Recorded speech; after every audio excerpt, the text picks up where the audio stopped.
Okay, people. So there's a new animated feature on Netflix, right? It is called Orion and the Dark. Now, I thought it was Orion and the Dark, but no, it's Orion and the Dark, right? It is directed by Sean Charmatz, right, in his feature directorial debut, and it's written by Charlie Kaufman, right? In Kaufman's first family, like children's piece. It is produced by Peter McCown, executive produced by Bonnie Arnold and Walt Dawn. It is associate produced by Kristen Bremer.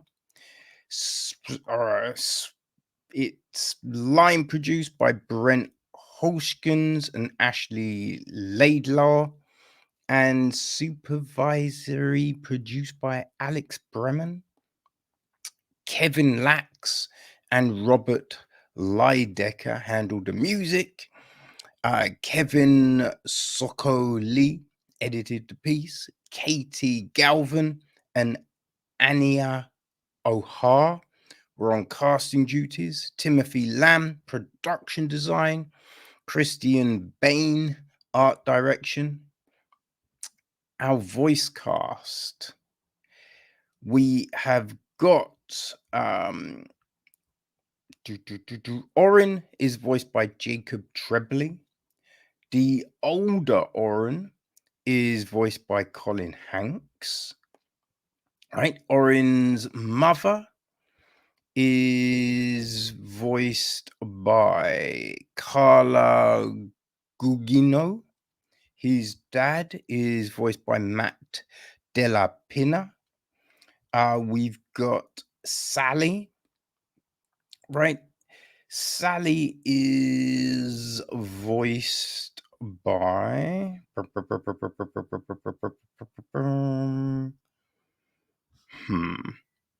I think I'm gonna have to go here. Can be very tricky sometimes with these listings. They're oftentimes just terrible. We don't have Sally, which is very odd. Now we've got the older Sally. Older Sally is voiced by Ren Hanami.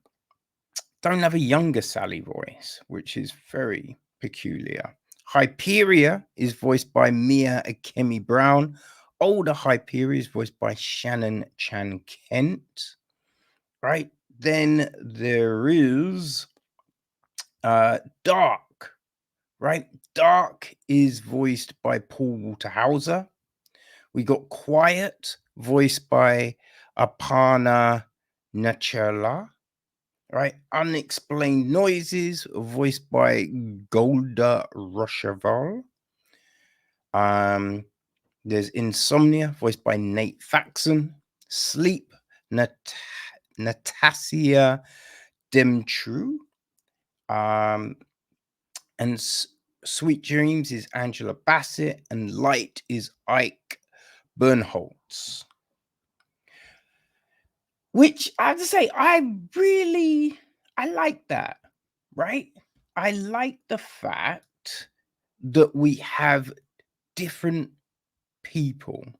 Oh, and Jake Fisher voices Richie Pacini, and Werner Herzog, right? He narrated the documentary, which was fun. And yeah, I like the fact we have a lot of different names here. Do you know what I mean? Now we've got, big names like Angela Bassett, right? But we've also got some people that we don't always find in a large scale animated feature.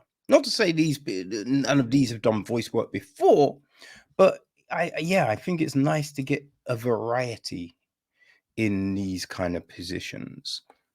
So the gist is Orion seems a lot like your average elementary school kid, shy, unassuming, harboring a secret crush, But underneath his seemingly normal exterior, Orion is a ball of adolescent anxiety, completely consumed by irrational fears of bees, drugs, the ocean, cell phone waves, murderous gutter clowns, and even falling off a cliff.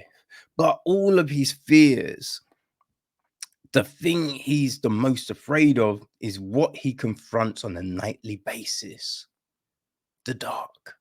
So when the literal embodiment of his worst fear pays a visit, Dusk whisks Orion away on a roller coaster ride around the world to prove there is nothing to be afraid of in the night. As the unlikely as the unlikely pair grows closer, Orion must decide if he can learn to accept the unknown, to stop letting fear control his life, and finally embrace the joy of living. So yeah, that's it. And animated features, right? I mean, sometimes I've really enjoyed them, but it's always a difficult one because they're not necessarily made for you, right? So with reviewing these kind of things, you have to remember that. But in the fact that they're not always made for you, they could be very grating. All right. So sometimes I'll check them, sometimes I won't. Right. Now, what intrigued me the most about this was Charlie Kaufman. Right. That was the big one here because I really enjoy his films. Right. Being John Malkovich, Human Nature, Adaptation, Eternal Spotlight for the Sunshine Mind. No, Eternal Sunshine for the Spotless Mind. Confessions of a Dangerous Mind, Church, New York, Analysia. Right, I'm thinking of Ending Things.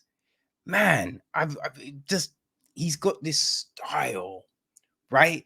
Which, when you think about it, it's just like, oh, how will that work with a children's tale? Now, I've got to say, it was pretty fucking great. It was really good. I enjoyed the hell out of it, right? Because I think there was a sweetness to it, right? An innocence, but also a lot of very poignant things came up, right? Which I think would be very helpful for a child, you know? Right? So I thought that was great. Like sometimes you just embrace the fear, you know? Right? And if there's no darkness, then how do you appreciate the light? Now, obviously, these aren't groundbreaking things. We've heard them all before as adults. But you think a child probably hasn't. You know what I mean? So when you hear them, and especially when you hear them from people other than your parents, right? Because your parents might say shit and you'll be like, yeah, whatever. What do you know? You know what I mean? But you hear things from a kid, from another source, right? And especially something you might be enjoying where it permeates deeper than a lecture, you know? I think that it resonates, man. And so there's a good number of these littered throughout, right? And I thought that's very interesting, you know? So you have that. And then this is the animation is great, right? The animation is really nice, and especially the other elements that we get, right? Because he's always, or in Orion even, is always drawing in a pad, a notebook. And so sometimes we see his sketches. And when we see his sketches, right, they're depicted on screen, but within a notepad, right? Which is, I thought, was a very nice touch, you know? And then we get a different animation style of the sketch, right? Which then separates it from the film itself. So I thought all of these things were really nice. And just those different aspects within the animation, right? The different things, and when little things manifested, they again look slightly different, right? So we got all of these different things, and I thought, oh man, that works so well. That's really nice, right? The music that was playing worked very well. The song choice and all of that.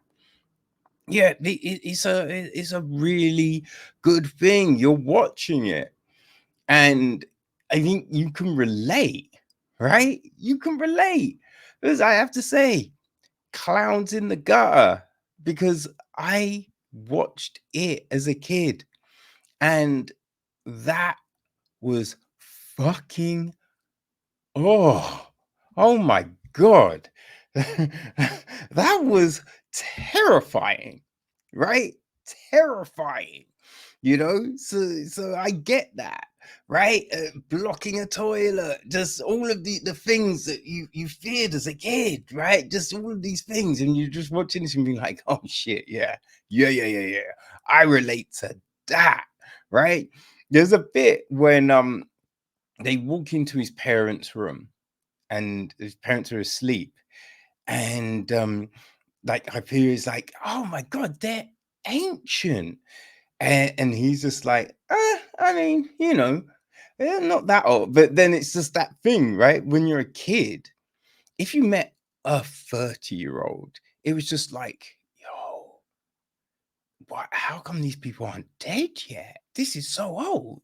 And so there was just all of these little touches in this that were really nice, really worked well. Now, I don't know what the book is like, because yes, this is an adaptation of a book from Emma Yarlett, right? It came out in 2014.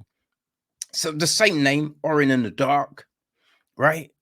Only looks like there's one, which is interesting, because I think the way it is, you kind of feel like, oh, there probably could have been more stories, right? Because all the dream elements and the different things as well, But yeah, this book came out in 2014, so I don't know how much of this is verbatim, right? What they changed, if they added things, left out things, I don't know. But what I can tell you, people, that the animation itself, this film, this is great. This is fantastic. This is lovely, right? I think a young child will thoroughly enjoy this. Like, thoroughly enjoy this. Even an older child, I think they'll enjoy it.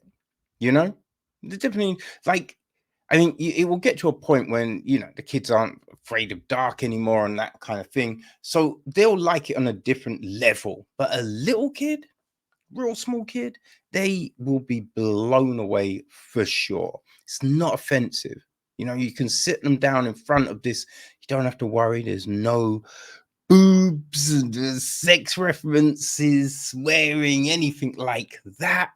It's just real nice. It's real nice with messages throughout, but it's not preachy. It's not preachy. It's a lovely film. People, I say check it out. Orion and the Dark is on Netflix. Enjoy.